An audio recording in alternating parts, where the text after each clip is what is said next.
Now, if you had to ask me how was it being an adult in 2025, it fucking sucks. As wee little lads, we all dreamed of growing up and doing things like staying up as long as we wanted to, cursing, buying any and everything without any repercussions at all. But instead, we got the 3Ds, and I'm not talking about the good ones. Debt, depression, and denial. This cannot be the same adulthood our parents were dealing with. And matter of fact, I know for a fact it wasn't. Take a quick gander at these prices for Wingstop in 1999. Yeah, and these are the prices now. No wonder life looked so colorful in the 90s. Niggas were getting high out of their minds and pulled up to their local Wingstop to cop a 10-piece for $4.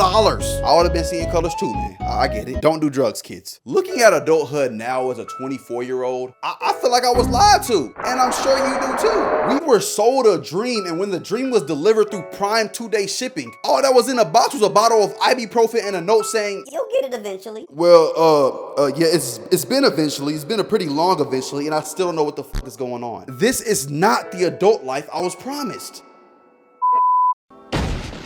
Wait, stop what you're doing. It's time for the question of the video. Shout out to the answers from last video. Y'all was on the stove cooking. I ain't gonna lie, y'all was cooking. But here's today's question. What is your favorite video game of all time? Let me know in the comments. I can't wait to see what y'all cook up. I love y'all. Back to the video. When you're a kid, you're giving a set plan to follow by your parents, the system, whatever. We're gonna go ahead and call this the default path. Go through the 12 grades, get into college, graduate college, get a nice job, find a partner, start a family, and live happily ever after. We were told that if we followed this set path that was laid out for us, we will live a pretty successful life. Lies and deceit. But wait, where exactly is the lie? Okay, I went through school, graduated college. Great, time to step into the workforce using my brand new shiny degree. Okay, maybe there was someone more qualified for the position. Yeah, no biggie, let's just apply to the next job. All right, okay, bad luck maybe, just bad luck. Surely we get an interview for the next one. Let's move on. 8+ years for experience? Nigga, I just graduated yesterday. We just gonna skip this one, just skip this one.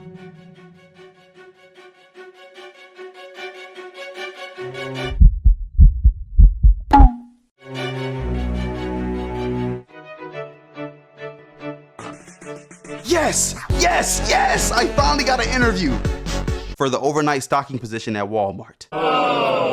We can't get jobs. Searching through Indeed or LinkedIn might as well be a Hall of Fame difficulty level task. You're either gonna find a job that requires you to have decades of experience or a ghost listing. And don't worry, a ghost listing isn't a haunted job listing that spawns a demon through your laptop if you apply. I thought that too, but it's basically just a fake listing put up by a company for a job that has no intention of hiring for said job. Whether it be because the job has already been filled, it's been canceled, or the job never existed in the first place. What the fuck kind of sick ass joke is this? You're telling me that with the job market as oversaturated as it is now, and now you want to throw in fake jobs just because you can? Niggas be doing anything when they're bored. And let's just say that you're lucky enough to avoid the ghost listings and actually find a job pertaining to your career. Now you have to pray even more to the Indeed guys to bypass the recruiter's AI software to actually get an interview. Because if you didn't know, when you submit a job application, your application goes through what's called applicant tracking system, or ATS for short. That basically makes the hiring process easier for the recruiter, but a stroll through the depths of K-List for you. Oh, and of course it's mostly done through AI, because apparently stealing our jobs and making pea-colored art isn't enough. Now it chooses who gets an interview based on who has the most boring looking resume possible. God forbid I want to add a little pizzazz to my resume instead of making that shit look like my will. I've been working since 2017 and have been through a plethora of different jobs. I worked at Chick-fil-A, was a stalker at Walmart, was a slave to Amazon, wrapped hams during the holidays at Honey Baked Ham, Signed fat motherfuckers up for gym memberships, booked flights for big companies, even dibbled and dabbled in medical billing. the whole nine. Swiss Army knife type beat. Guess what I went to college for? Computer science. Guess how many jobs I applied to related to computer science? Over 300 plus. Guess how many interviews I scored? 2. A whopping 2.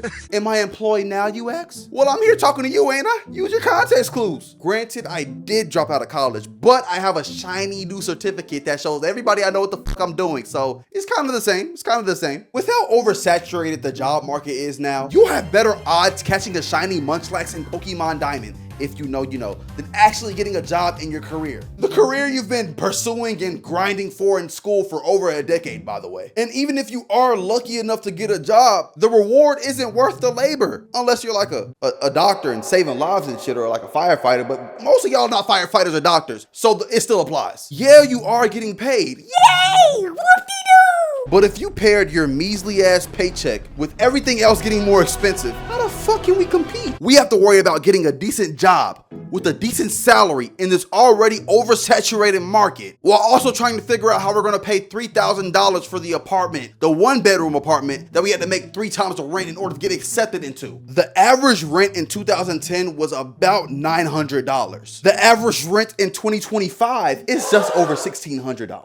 41 bedroom. That's not even including the utilities, the groceries, the furniture, unless you're a dude. If that's the case, all you really need is like utilities, a TV, an air mattress, a DoorDash membership. That's all you really need, bro. You don't need all that extra shit. And we're paying all that or even more for just an apartment. When you step into the realm of the houses is when you realize how we really are. Not only are the houses nowadays just carbon copies of each other for the sake of being modern and practically made out of tissue paper, they basically require you to sell your soul just to buy one. Not gonna lie, I can't even make sense of actually buying a house nowadays unless you're one of those 20 to 28-year-old millionaires that blew up off of day trading, streaming, or a Nepo baby. If you're a normal person with a normal job with a good credit score buying a house, I mean, I guess make sure you use black ink when you sign your soul away, because you're gonna be paying that shit off for a while. But I can deal with the cost of living going up nowadays. But where I draw the line at is the cost of happiness in 2025. Because why the fuck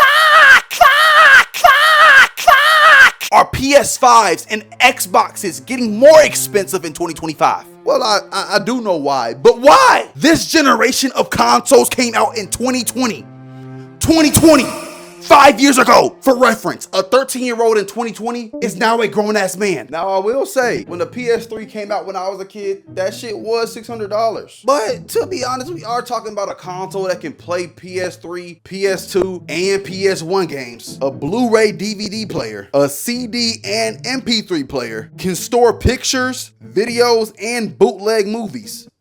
Connect to the internet to surf the web and watch things like Netflix and YouTube. And all of those features were free because, yeah, those times were just better, I guess. Now we have to pay $60 a year just to play online on the PS5. Xbox been giving their players the back shots of hell since the beginning of time, so we ain't gonna talk about them. I know they a little sore. But the PS3, it was peak gaming. The only thing the little guy couldn't do was tell you why the girls in class didn't like you. If word got out that you had a launch PS3, you was definitely seen as the rich kid in class. Like more money than a kid with a Ticonderoga pencils. My parents waited to give me a PS3 for when the Slim dropped at $300, and I don't blame them. If I had adult money in 2006, I'm not dropping that 600. I'm lying like shit. I'm dropping that 600. I'm dropping that shit fast. But the point is, all the stuff that we enjoy, from games to sports to collecting Pokemon cards, all have either gotten more expensive or less accessible during a time where it's already an employment battle royale going on. Which leads us to my next point. We all depressed out here. Be honest, for most of us, life was better before you know what hit us with a double electric, Hadouken, down air spiking to the blast zone combo. The grass was greener, the air smelled more fresh, the birds was dropping a new mixtape every Saturday morning. Life just had that color to it, you know? The times we're in now where just about everything is negative, of course life as we know it will look dull. You can't go on social media now without seeing some type of argument fueled by politics, a gruesome situation, or even in some cases straight up gore. You walk outside and see people crashing out over the most minuscule of things. You go grab a bite to eat and what used to be a $1 menu is now a couple dollars and some change menu. Who wouldn't take a decrease to their mental stat? And then the old heads have the audacity to ask us why we're feeling depressed when their issues were solved by some feel-good music and a $3 Big Mac meal. And maybe a bump of that Parmesan if you picking up what I'm putting down. Meanwhile, we have Young Thug dropping the worst music I've heard in my fucking life.